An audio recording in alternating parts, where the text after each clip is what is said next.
And so let's switch gears now and talk about what happened on the floor of the National Assembly today when a letter was written by the president and transmitted to the National Assembly. The President Buhari is seeking the approval of the Senate to borrow $4 billion and another 710 million euros from bilateral and multilateral organizations in order to fund the deficit in the 2021 budget. According to the letter which was read on the floor of the Senate by the President of the Senate, the loan request is an addendum to the 2018-2020 borrowing plan of the federal government. President Buhari is also seeking approval for grant components of $125 million. Further explained that the funds are needed to meet emerging needs and ensure that all critical projects approved by the Federal Executive Council as of June 2021 are incorporated. Take a listen to the Senate President. The projects listed in the addendum to the 2018-2021 federal government external borrowing plan are to be financed through sovereign loans from the World Bank, French Development Agency, China Exim Bank, International Fund for Agricultural Development, IFAD, Credit Suisse Group, and Standard Chartered China Export and Credit in this total sum of USD, American dollars, $4,054,476,863 plus euro 710 million and grant component of USD $125 million. The Senate is kindly invited to note that the projects and programs in the borrowing plan were selected based on positive technical and economic evaluations and the contribution they would make to the socio-economic development of the country, including employment generation and poverty reduction, as well as protection of the most vulnerable and very poor segments of the Nigerian society. I'm being joined to give us some insight on this fresh loan request by the federal government, an economist, Professor Ken Ife. He joins us from Abuja studio. It's good to see you, Prof. The big question here is... Thank you so much. The big question is how to channel this loan, and the federal government has stated clearly that the loans are obtained and to help stimulate the economy and create job employment. Yeah, that's correct. You see, anything around borrowing are all established by Fiscal Responsibility Act of 2007. One, it provides for fiscal strategy paper. That borrowing was captured or foreseen by the fiscal strategy paper. It also provided for medium-term expenditure framework. That was captured in the medium-term expenditure framework. Then it provides for a borrowing plan. That was captured in the borrowing plan of 2018 to 2021. And so those an additional supplementary. But also, the Act says that in any borrowing, it has to be for capital projects or for human resource development. Now, health crisis of COVID, that was existential. And then, of course, education and all other areas of human development, employment, very important, are all provided for.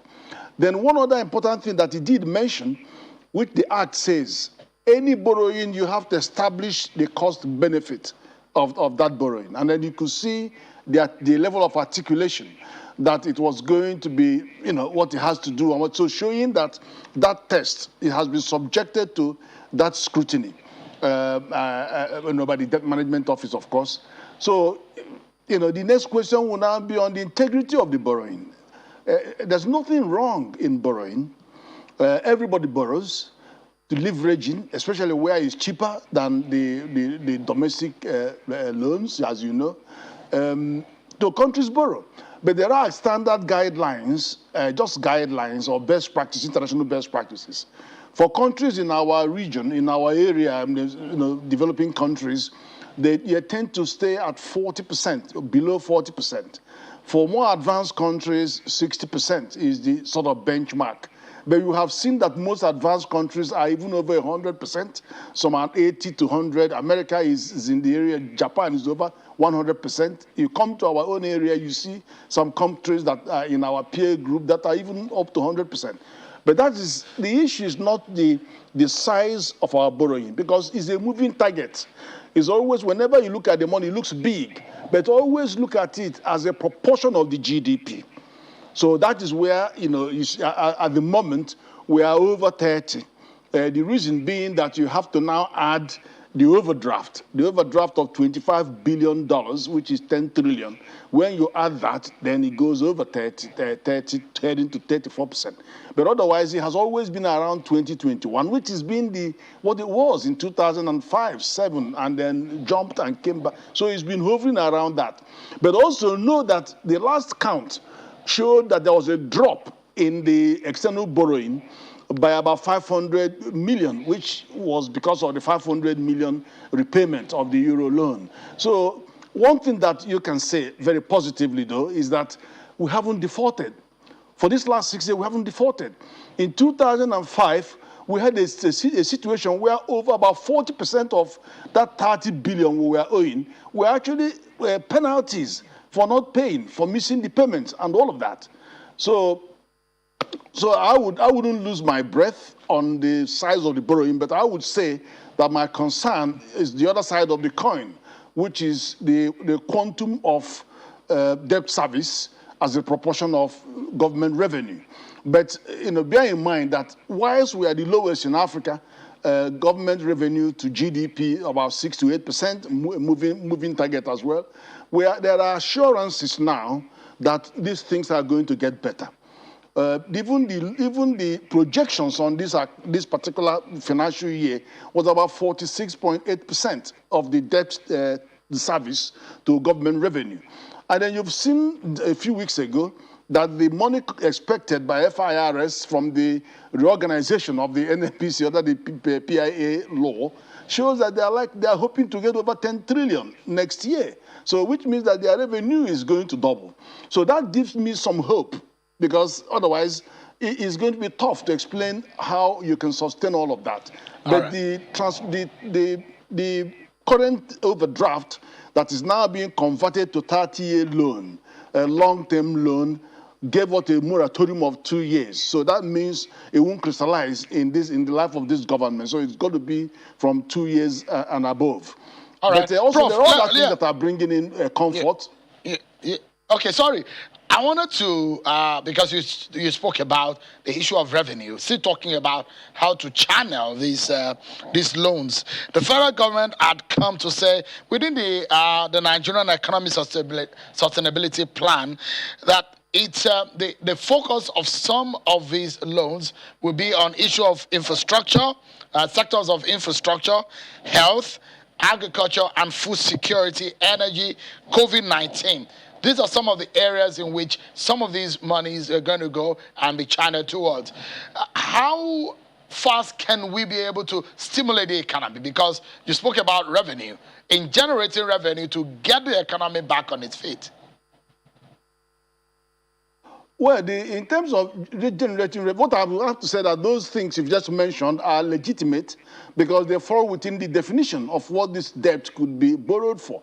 And then you've got to understand that the two visions of Nigeria, that in 2030, that's PwC, that we will have a GDP of 1.64 trillion and 2050, 6.4 trillion, is unimaginable how you can ever get to that order of revenue, order of growth without having infrastructure. You've got to build infrastructure if you're expecting any form of investment to come into your country. And you do need investment to create wealth. And it's from creating wealth that you create employment and then disposable income. From that disposable income, you can buy education, buy health, and all of that. So that's the cycle. Now, in terms of revenue, apart from what I have just mentioned about more expectations of more revenue, we need to talk about acceleration in bringing the assets into the picture, because the narrative around our debt is always about, oh, they're borrowing and they can't pay. But nobody talks about assets. We are not leveraging our assets as much. We're a very resource-rich country. We've got lots of assets. There are in thousands of businesses that we have to concession out and privatize. So you should be talking about acceleration in the privatization and commercialization and concessioning of many of these to bring in more liquidity into the system. We have the assets. I mean, if you look at Saudi Arabia that needed $25 billion, they didn't go to IMF or World Bank. They say, well, we have Saudi Aramco. Tell us what is it worth? And it was worth more than 1.5 trillion. So they say, all right, give me 5% of it. And that's it, off in the market. And they gave them the money they needed. We need to do more of our assets, leveraging the assets to improve liquidity. And because the challenge for Nigeria is liquidity. That is the problem. Eventually we'll get round, but the liquidity is the biggest challenge that we have. There are other things like the capital infrastructure company that will actually take the challenge away from federal government on managing those big-time infrastructure, being capitalized by 1 trillion, going out to market to get 15 trillion. So that will deal with that side, and the government can focus more on social inclusion and human resource development. Professor Ken Ife, the way you break these things down just makes it a bit more clearer for one to understand and get insight. Thank you so much, Prof, for your insight tonight on this issue that you have raised. Appreciate your time tonight. Thank you. Thank you so much. Professor Ken Ife, economist, who has been talking to us about the fresh loan request by the federal government to the National Assembly.